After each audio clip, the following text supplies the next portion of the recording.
Hawaii, stretching back to the 1800s. And there's a new league in town dedicated to the past. Jim Mendoza explains. On the mainland, there are hundreds of vintage baseball teams that play an older version of the national pastime. Participants wear throwback uniforms and follow rules that governed the game in the 19th century. Hawaii artist Matias Solario is a veteran of vintage baseball. It just looks really, really cool to see in action because, we're using these small gloves, using big, heavy bats.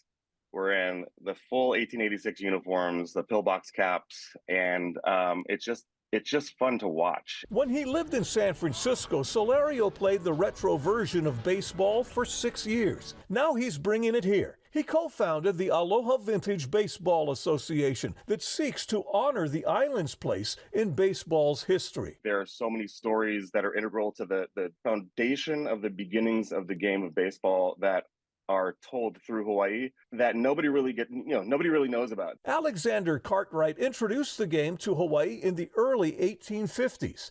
Teams popped up everywhere. Even King David Kalakaua became a fan of the sport. King Kalakaua, he was a big baseball guy. There was a lot of the ali'i, the royalty that were into the sport of baseball. So for me, it's not just the athleticism, it's the cultural aspect, right? So far, the AVBBA, as it's known, has two teams, the Royal Hawaiian Baseball Club and the Waikiki Baseball Club. Games will be governed by 1886 rules and the terms that were popular back then. For example, an out would be a hand. A foul ball would be unfair.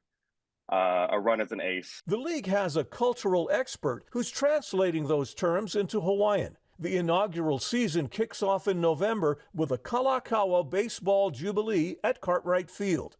The local clubs will be joined by two vintage teams from the Bay Area. A lot of us are really interested in just kind of like getting in where we fit in, right? And making sure that this gets off the ground and we have a successful first season. Solario is hearing from baseball enthusiasts around the state who want to play. They're attracted by the retro uniforms and equipment and the historical aspect of the game. We have some barnstorming trips planned for the neighbor islands to see if we can't exhibit and showcase and try to get some action going there for expansion. To find out more about the Aloha Vintage Baseball Association, go to its Instagram page at Aloha Vintage Baseball and check out other vintage baseball sites on the web.